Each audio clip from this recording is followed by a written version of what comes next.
Hi hello నమస్తే, నేను మీ anchor Lavanya. Welcome to social post TV. So ప్రస్తుతం మనము జగతిరిగుట్టకు వచ్చామండి. ఇక్కడ రుద్రస్వామి గారి పేరు చెప్తేనే అందరికీ తెలుసు. సమ్మక్క సారక్క అనేవాళ్ళు మనుషుల దేవతల? సమ్మక్క సారక్క అనేవాళ్ళు వాళ్ళు దేవుళ్ళు కాదు. అమ్మవారికి సమర్పించినటువంటి చీరలైనా కావచ్చు, నైవేద్యమైన కావచ్చు, పసుపు కుంకుమ అయినా కావచ్చు, దాన్ని అపవిత్రం చేసినట్టుగా అవి మళ్ళీ వేరే వాళ్ళకి ఏమైనా ఇవ్వచ్చా? పుణ్య కార్యక్రమానికి చేసేది పాపం అయితే. ఇంట్లో దేవతలకి పూజలు చేసినా కూడా నీవు ఉన్నావు అనేది నిజంగా ఒకవేళ రుజువై ఉంటే అమ్మ, సమ్మక్క వరకు వచ్చేసరికి బెల్లాన్ని మాత్రమే సమర్పిస్తారు. అసలు బెల్లాన్ని ఎందుకు సమర్పిస్తారు? బెల్లం అనేది ఏంటంటే నానుడి. ఇప్పుడు ములుగు ప్రాంతంలో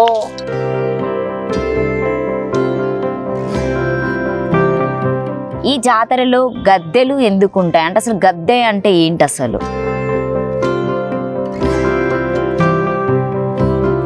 సో ఈ రోజు కూడా కొన్ని మాటలు అడిగి తెలుసుకుందామని వచ్చాము. అవి ఏంటంటే, ఇప్పుడు సమ్మక్క జాతర చాలా వరకు అందరికీ తెలిసినటువంటి జాతరే. సో దాని మీదనే మేము క్వశ్చన్స్ తీసుకోవడానికి ఉన్నాం. ఎందుకంటే స్వామి గారు రుద్ర పూజల గురించి చాలా వరకు చెప్పారు. సో తను చేసినవి కూడా మనం చూసాము. కొంతమంది లైవ్లో చేస్తారా లేవని కూడా అడిగారు. వాటికి కూడా చాలా వరకు చాలా ఆన్సర్స్ చెప్పారు. సో ఈ రోజు నేను స్వామి గారితో ఉన్నాము. ఒకసారి వారి మాటల్లోనే అడిగి తెలుసుకుందాము. నమస్తే స్వామి గారు. నమస్కారం అమ్మ. ఎలా ఉన్నారు? ధర్మ రక్షణకై సృష్టిలో జరుగుతున్న అన్ని కార్యక్రమాలకై ఆజన్మ సాధువులమై తిరుగుతూనే ఉన్నాం తల్లి. చెప్పండి అమ్మా. గురుగారు, నార్మల్ గా మనం మాట్లాడుకుంటే ఇప్పుడు సమ్మక్క సారక్క జాతర అనేది జరుగుతుంది. సో ఎందుకంటే 2 ఏళ్ళకి ఒకసారి జరిగేటువంటి జాతర. ఈ జాతరలో గద్దెలు ఎందుకు ఉంటాయి అంటే అసలు గద్దె అంటే ఏంటి అసలు? వస్తామమ్మా. చూడమ్మా, జాతర అనేది మీరు అన్నట్టుగా ఒక సంవత్సరం తర్వాత ఇంకో సంవత్సరం జరుగుతుంది సమ్మక్క సారక్క అంటే. ఇప్పుడు మీకు తెలిసి ఇది ఒక 20-25 సంవత్సరాల నుంచే ఈ సంవత్సరం వదిలి ఒక సంవత్సరం జరుగుతుంది. గతంలో ఏంటంటమ్మా, ఇది 5 సంవత్సరాలకు ఒకసారి జరిగే జాతర. ఎందుకంటే ఎక్కడెక్కడో చాలా ప్రాంతంలో వెళ్ళిన వాళ్ళంతా వచ్చి సొంత ఊరు అంటే ములుగు ప్రాంతం, సమ్మక్క సారక్క అంటే మేడారం, ఆ ప్రాంతానికి వచ్చి జాతర చేసుకునేవాళ్ళు. కాలక్రమేణా చాలా దూరం నుంచి వచ్చి 5 సంవత్సరాల ఎక్కువ అవుతుంది కాబట్టి దాన్ని 3 సంవత్సరాలు కుదించారు. తర్వాత ఇప్పుడు ఏం చేశారంటే, సంవత్సరం వదిలి ఒక సంవత్సరం అంటే సుమారు రెండో సంవత్సరం చేస్తారు. ఈ సంవత్సరం ఇప్పుడు 2024 చేస్తే అమ్మా మళ్ళీ 26కి వస్తుంది. దానికి కూడా కారణాలు ఏంటంటే అమ్మా, ఒక సంవత్సరం వెళ్ళడం కుదరకపోతే మరో సంవత్సరానికైనా మనం మాట్లాడుకునే అవకాశం ఉంటుందన్న ఆలోచన. కాబట్టి ఏంటంటే అమ్మా, సంవత్సరం వదిలి సంవత్సరానికి చేయడానికి గల ముఖ్యమైన కారణం ఏంటంటే, చాలా మంది దూరం వెళ్ళిన ఆడపిల్లలు, కుటుంబాలకు సంబంధించిన వాళ్ళందరూ వచ్చి గుడిలో అన్ని పూజలు దగ్గరుండి చేసుకోవాలన్న ఆలోచనతో పెట్టారమ్మా. నార్మల్ గా మనము ఇంట్లో దేవతలకి పూజలు చేసినా కూడా అమ్మవారికైనా కావచ్చు, మల్లన్న దేవుడికైనా కావచ్చు, శివుడికైనా సో నైవేద్యంగా మనం అన్నం వండి పెట్టడము, సో మేకలు కూడా ఇలాంటివే జరుగుతూ ఉంటాయి. కానీ సమ్మక్క వరకు వచ్చేసరికి బెల్లాన్ని మాత్రమే సమర్పిస్తారు. అసలు బెల్లాన్ని ఎందుకు సమర్పిస్తారు? దానికి ఏమైనా ఉందా? బెల్లం అనేది ఏంటంటే నానుడి. ఇప్పుడు ములుగు ప్రాంతంలో చాలా సంవత్సరాలు అంటే ఇప్పటికి కూడా ఏంటంటే, ఇప్పుడు తెలంగాణ ప్రాంతంలో చెరుకు ఎక్కువగా పండే ప్రాంతం ములుగు అంటే వరంగల్ ప్రాంతంలో మీరు ఎక్కువ చూడండి, రాబడి చెరుకుదే జరుగుతుంది అక్కడ. ఆ విషయ వివరణకు వెళ్తూ ఉంటే అమ్మా, చెరుకు ఎక్కువ ఉన్న ఒక రైతు కలలో అమ్మవారు కనబడిన తర్వాత దాన్ని నాకు సమర్పించాలి, సమర్పించిన తర్వాత నీకు నేను కావాల్సిన పూజా విధానాన్ని అందుకుంటానని అమ్మవారు చెప్పిన తర్వాత ఆ విషయ వివరణలోకి వెళ్తే అదొక చిన్న కథగా చెప్పాలమ్మా. ఇప్పుడు పండిన అంతటి చెరుకుని కొనుక్కుంటేనే కదా ఆ రైతు కుటుంబం బాగుపడుతుంది. ఆ కుటుంబం బాగుపడుతుంది అంటే అమ్మా, ఇప్పుడు వాళ్ళకి డబ్బుల రూపాయలు సంపాదిస్తేనే ఆ చెరుకు యొక్క పంటకి విలువ. కానీ ఉన్న ఈ ఆధునికమైన ఈ జీవితాలు ఏంటంటే, ఆ చెరుకుని కొనే వాళ్ళు చాలా తక్కువ మంది అయిపోయారు. ఎందుకంటే ఆయన ఎన్నో రోజుల కష్టపడి ఆయన యొక్క జీవనాధారంగా దాన్ని పెట్టుకున్నప్పుడు ఒకవేళ దానికి సరైన రాబడి రాలేదనుకోండి, ఖచ్చితంగా ఆయన నష్టపోతాడు కదమ్మా. అలా ఆయన 2-3 సంవత్సరాలు నష్టపోయినప్పుడు ఇక్కడే నీవు ఉండి వనదేవతలాగా నీవు కొలవబడ్డావు. సమ్మక్క సారాలమ్మకి మనం అడుగుతున్న ప్రశ్న, నీవు ఉన్నావు అనేది నిజంగా ఒకవేళ రుజువై ఉంటే అమ్మా, ఈ చెరుకు నాకు ఒకవేళ ఈ సంవత్సరం తర్వాత వెళ్ళలేదంటే నేను ఆత్మహత్య చేసుకుంటాను అని ఆయన బలంగా కోరుకున్నాడు కోరిక. అదే రోజు రాత్రి ఆవిడ ఏం చేసింది, అమ్మ కలలో కనబడి, బిడ్డ నీవు ఈసారి నా దగ్గరికి వచ్చేటప్పుడు నీవు పండించుకున్న ఆ పంటని తీసుకొని నా దగ్గరికి రా అని చెప్పిన తర్వాత ఆయన తీసుకెళ్లి ఆ పంటకు గురించి ఏం చెప్పాడంటే అమ్మా, మీరు అన్నారు కదా బెల్లం అనేది, ఇప్పుడు చెరుకు నుంచి అయ్యేది మొట్టమొదటి పదార్థం ఏందమ్మా? ఒక మనం షుగర్ అంటారు, చక్కెర చేసిన తర్వాత బెల్లం. దాన్ని ఏంటంటే చాలా చాలా చాలా ఆయుర్వేదిక మందులు కానీ, తర్వాత ఇప్పుడు యాంటీబయాటిక్స్ చేసే దాంట్లో కానీ, లేకపోతే వేరే వేరే పదార్థాల్లో ఉపయోగిస్తారు. అంటే వాణిజ్య ప్రకటనగా చూసేది అంతర్జాతీయ బిజినెస్ అది. కాబట్టి ఏం చేసిందంటే అమ్మ, ఇప్పుడు చెరుకునైతే డైరెక్ట్ గా బిజినెస్ చేయలేరు కదా, ఆయన గారు పెట్టిన దాన్ని అమ్మ ఏం చేసిందంటే, ఆ తర్వాత నీవు 10 మందికి వెళ్ళి చెప్పు, నేను అమ్మవారికి ఇష్టంగా చెరుకుని సమర్పించిన తర్వాత, నా కోరిక తీరిన తర్వాత నేను చాలా ఆనందంగా ఉన్నాను అన్న విషయాన్ని చెప్పు బిడ్డ అని చెప్తే, ఆయన అనుకున్న విధంగానే అమ్మవారికి పూజని సమర్పించి ఆ విషయ వివరణలో గెలిచిన తర్వాత ఇప్పుడు అదే చెరుకు తీసుకెళ్లాలంటమ్మా వాణిజ్య ప్రకటనలు కావు, దానికి మరో పదార్థం ఏంది, నువ్వు అన్నది బెల్లం, తర్వాత చక్కెర. అందుకని ఏం చేస్తానంటే దానికి మరో పేరు ఏంటంటే నువ్వు అన్నది బంగారం. ఎందుకంటే ఆ రైతు కుటుంబాన్ని అమ్మ కలలో కనబడి ఆ చెరుకు ఆ పంట మొత్తాన్ని ఆయన సమర్పించిన తర్వాత 10 మందికి ఏమని తెలిసిందంటే విషయం, సమ్మక్కకి సారాలమ్మకి చెరుకు అంటే చాలా ఇష్టం అన్న విషయం చాలా పాకేసరికి ఎవరికైనా కోరిక ఏముంటుంది, వాళ్ళకి కోరిక ఉంటుంది, ఆ కోరిక తీరాలని చెప్పేసి అదే సమర్పిస్తారు కదా. ఆధునికమైన ఈ ప్రపంచానికి విలువైనది ఏదంటే మీరు అన్న ఆ బంగారము, చెరుకు మొదటి స్థానం. అంటే ఒక రైతు కుటుంబాన్ని గెలిచిన తర్వాత ఆయన గారి కుటుంబం అంతా బాగుపడినందుకు అమ్మవారికి పెట్టిన చెరుకునే మీరు అన్నది బంగారం అంటారు.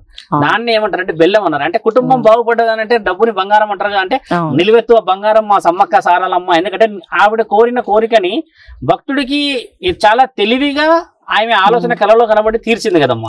అందుకని 100 మందికి తెలిసింది. కాబట్టి చెరుకున్న ప్రత్యేకత ఏంటంటే అమ్మా, ఆ ప్రాంతంలో ఒకప్పుడు బాగా పండేది కాబట్టి దానికి బెల్లం రూపాన అమ్మకి తీసుకెళ్లి సమర్పిస్తే ఎంత బరువు ఉంటే అంత దానికి విలువ వస్తుందని అమ్మ వాళ్ళ కళలో కనబడి చెప్పినందుకు ఈ రోజు అంతమంది లక్షల్లో మంది వెళ్ళి దాన్ని, ఎంత పెద్ద బిజినెస్ అమ్మా ఇప్పుడు చెరుకుది తెలుసు కదా, కోట్లల్లో బిజినెస్. అంటే ఒక సామాన్యమైన జీవితాన్ని గెలిచినందుకు దానికి బంగారం అని మానవులు పెట్టుకున్నది. అది ఒక సామాన్యమైన మానవుడు పెట్టుకొని కుటుంబాలని, ఇంటిని, సమాజాన్ని, ఈ దేశాన్ని ఇప్పుడు గర్వంగా సమ్మక్క సారక్క అని చెప్పి మొత్తం అఖండ భారతదేశం చెప్పుకునేలా చేసే దానికి కూడా కారణాలు అవే. అంటే నీతిగా నిజాయితీగా చాలా అతను చిన్న చిన్న విషయాల నుంచి గెలిచింది ఆవిడ. అంతేకాని నాకు ఇది సమర్పిస్తేనే నేను పని చేస్తాను అనలేదు, తెలివిగా బిహేవ్ చేసినట్టే కదమ్మా. అంటే వనదేవత అనడానికి కూడా అర్థం అదే తల్లి. అమ్మవారికి సమర్పించినటువంటి చీరలైనా కావచ్చు, నైవేద్యమైన కావచ్చు, పసుపు కుంకుమ అయినా కావచ్చు, అవి మళ్ళీ వేరే వాళ్ళకి ఏమైనా ఇవ్వచ్చా? ఖచ్చితంగా ఇవ్వచ్చు కదా, పుణ్య కార్యక్రమానికి చేసేది. పాపం అయితే ఇవ్వకూడదు. కానీ దేవత దగ్గరికి వెళ్ళినప్పుడు మీరు తిరుపతికి వెళ్ళినా, యాదగిరి గుట్టకి వెళ్ళినా, ఎక్కడికి వెళ్ళినా కూడా ఒక తీర్థ విహారయాత్రకి తీసుకొచ్చిన ఒక పుణ్యాన్ని రాలేని వాళ్ళకి ఇవ్వడం పుణ్యమే కదమ్మా. సమ్మక్క సారక్కకి నీ వెళ్తావు నేను వెళ్తావు, కానీ వెళ్ళని వాళ్ళు కూడా లక్షల్లో ఉంటారు కదా. కాబట్టి అది తీసుకొచ్చి ఇవ్వడం అనేది పుణ్యం తల్లి. దాన్ని అపవిత్రం చేసినట్టుగా ఎవరన్నా ఇవ్వకూడదు అని అంటే దాని కారణాలు కూడా అలిగి తెలుసుకోవాలి. గుడికి వెళ్ళి తెచ్చిన ప్రసాదం అపవిత్రం ఎట్లయితుందమ్మా? కాబట్టి చీరలు మీరు అన్నట్టుగా చాలా మంది అక్కడ ఏం చేస్తారు, పసుపుట్టు కార్యక్రమాలు పెట్టుకుంటారు. ఊరు నుంచి ఎక్కడి నుంచో వచ్చిన వాళ్ళు ఒడి నింపుకునే కార్యక్రమాలు పెట్టుకుంటారు. ఆడపిల్లలకి పెళ్లిలైన తర్వాత బియ్యం పోసే కార్యక్రమాలు ఉంటాయి కదమ్మా, సంప్రదాయం. అలాంటివి కూడా చేస్తారు. కాబట్టి ఏంటంటే అది 10 మందికి చేరాలన్న ఉద్దేశం, ఒక పవిత్రమైన కార్యక్రమం అది. దాని గురించి ఎవరైనా మీకు నెక్స్ట్ వీడియోస్ లో చెప్పినా కూడా మీరు చాలా డీప్ గా ఆన్సర్ తెలుసుకోవాలమ్మా. చెప్పండి. అసలు మనం చెప్పుకుంటే సమ్మక్క సారక్క అనే వాళ్ళు మనుషుల దేవతల? ఖచ్చితంగా చూడమ్మా, సమ్మక్క సారక్క అనే వాళ్ళు దేవుళ్ళు కాదు. వాళ్ళు ఒక సామాన్యమైన రైతు కుటుంబంలో పుట్టిన వాళ్ళు, అమ్మ తర్వాత బిడ్డ. వాళ్ళు ఏం చేశారనంటే, ప్రభుత్వాధికారులకి మేము పన్ను కట్టాం. పన్ను అంటే మీకు తెలుసు కదా, వ్యవసాయానికి చేసిన దాంట్లో మనం కడతాం, శిస్తు అంటారు. అలాంటిది మేము ఎవరో వచ్చి మమ్మల్ని పన్ను అడిగినా, శిస్తు అడిగినా, మేము పండించుకున్న ఈ పంట పొలంలో నుంచి మా భాగాన్ని ఇయ్యము అని చెప్పేసి వాళ్ళు పోరాటం చేశారు. మన దేవతలు కదమ్మా వాళ్ళు. ఆ పోరాటం చేసి విరోచితంగా వాళ్ళు గెలిచారు. దాన్ని గెలిచినందుకు వాళ్ళకు వచ్చిన విలువ ఏందంటమ్మా, సమ్మక్క సారక్కలకి మీరు అన్నట్టుగా దేవతలాగా వాళ్ళు మొత్తం ఒక ప్రపంచానికి ఒక లెసన్ అంటే ఒక గుణపాఠాన్ని ఇచ్చారు. ఏమని ఇచ్చారు? మా పొలాన్ని మేము పండించుకొని మీకు ఎలాంటి ఆదాయాలు మేము ఎందుకు ఇస్తాము, ఎందుకంటే మాది మా పొలం. చూడమ్మా, ఆ అధికారిది అయితే కాదు కదా భూమి. ఇప్పుడు ఈ భూమి కూడా నీది నాది కాదు, కొనుక్కుంటున్నాం అనే ఒక వంతు మాత్రమే. నీళ్లు నీవి కావు, వ్యవసాయం మాత్రమే నువ్వు చేయగలుగుతావు. తర్వాత చెట్లు, ఇప్పుడు వచ్చిన ధాన్యం, ఇవన్నీ నువ్వు చేసుకోవాలి. కానీ దానికి పరమాత్ముడు శ్రీకారం చుట్టుపెట్టిండు కదా. వీళ్ళు వేరే వాళ్ళ యొక్క చేతుల్లోకి ఆధీనాన్ని పోనీయకుండా చుట్టుపక్కల ఉన్న గ్రామాలని, చుట్టుపక్కల ఉన్న వ్యవసాయానికి ఈ రోజుకి కూడా మనం ప్రభుత్వానికి ఒక వ్యవసాయం చేసుకునే రైతు ట్యాక్స్ కట్టడమా మీకు తెలిసిన విషయమే అది. కాబట్టి దాన్ని గెలిచిన వాళ్ళు కాబట్టి అలాంటి వాళ్ళకి, రైతులని, అందరినీ, కుటుంబాలని కాపాడినందుకు వాళ్ళని దేవతల్లాగా మానవులు కొలవడం మొదలు పెట్టారనమాట. గొప్ప పని చేశారు కదా. వాళ్ళ ప్రాణాలను కూడా వాళ్ళు పణంగా పెట్టిన సందర్భాలు అవి. So so thank you so much గురువు గారు. ఈ రోజు మాకు సమ్మక్క సారక్క గురించి తెలియని విషయాలు దాదాపుగా చాలా వరకు తెలియజెప్పారు. So thank you. తెలవాలి అందరికి, మీరు చెప్పండి సమ్మక్క సారక్క అనేది ఒక జాతర. ఇప్పుడు ఉన్నటువంటి జనరేషన్ కి కంపల్సరీ తెలియాలి. ఆడపిల్లలందరికీ ఊరున తెలిస్తే వాళ్ళకి ఎంతో గర్వంగా అనిపిస్తుంది. ఇప్పుడు చూడమ్మా, నీకు సమ్మక్క సారక్క గతంలో చాలా మంది ఇంటర్వ్యూ చేసి ఉండవచ్చు, కానీ ఇప్పుడు నేను చెప్పిన ఈ విలువైన సమాచారం నీకు ఒక ప్రత్యేకమైన ఆలోచన తెస్తుంది. కాబట్టి ఈ ప్రత్యేకమైన ఆలోచన నిజం కాబట్టి దీన్ని నువ్వు 100 మందికి చెప్తేనే ఆ యొక్క అంత పెద్ద స్థలానికి 100 మంది వెళ్ళి 100 మందికి చెప్తే మళ్ళీ మన స్థలాన్ని మనమే పుణ్యంగా ఒక పుణ్యక్షేత్రంగా చేసుకున్నాం వాళ్ళం. అంటే నీ నుంచి నా నుంచి కావాల్సింది మాట సహాయం చాలా ముఖ్యమైనదమ్మా. కాబట్టి ధర్మాన్ని కాపాడుకోవడానికి పరమాత్ముడు చిన్న చిన్న అణువుల నుంచి అయినా చేయగలడు. కాబట్టి ఏంటంటే మనం అనువే కదా, మాకెందుకు ఈ ప్రపంచం అనుకోకూడదు, నీ నుంచి ఏ సహాయం ఉందో ఆలోచించాలి కదా. ముఖ్యంగా తెలుగు రాష్ట్రాల్లో ఉన్న ఆడబిడ్డలకి మరియు మిత్రులందరికీ చెప్పేది ఏంటంటే సమ్మక్క సారక్క జాతర ఈ నెల ప్రభుత్వం నిర్ణయించినట్టుగానే 21 నుంచి 24 అంటే సుమారు 5-10 రోజులు అంగరంగ వైభవంగా జరుగుతుంది. కాబట్టి ప్రత్యేకత అనేది ఈ రోజు నాకు పరమాత్ముడు ఇచ్చిన అవకాశాన్ని మీడియా ద్వారా చెప్పగలిగాను. దాంట్లో ఉన్న స్పష్టత, బంగారం అంటే ఏంటి, వాగు అంటే ఏంటి, అమ్మవారి పూజను ఏ విధంగా చేయాలని, అలాంటి ప్రత్యేకతని మీరు తెలుసుకొని వెళ్ళినప్పుడు అక్కడ చూసే చూపులో కూడా ఎంతో పవిత్రత కనబడుతుంది. కాబట్టి ఇలాంటి అవకాశం ఇచ్చినందుకు కూడా ఒక గర్వమైన తరుణంగా భావించాలి. కాబట్టి ఏంటంటే చాలా మందికి ఇది చేరితే మా ద్వారా ఒక సాధువు లక్షణం ద్వారా చేరినందుకు మాకు చాలా గౌరవము, చాలా గర్వంగా ఉంటుంది. కాబట్టి మిత్రులందరికీ ఈ శుభ తరుణాన్ని, మేడారం యొక్క శుభాకాంక్షలను కూడా అందరికీ తెలియజేస్తున్నాం. కాబట్టి వస్తున్నప్పుడు పోతున్నప్పుడు దారుల్లో జాగ్రత్తగా చూస్తూ కుటుంబాలను అందరినీ సౌభాగ్యాన్ని నిజంగా అమ్మవారు వనదేవతలు కాపాడాలని మేము మనసా వాచ మా అంతఃకరణ శుద్ధితో సర్వే జన సుఖినో భవంతు అంటూ ఈ యొక్క విషయాన్ని ముగిస్తున్నాం. ధర్మో రక్షతి రక్షత.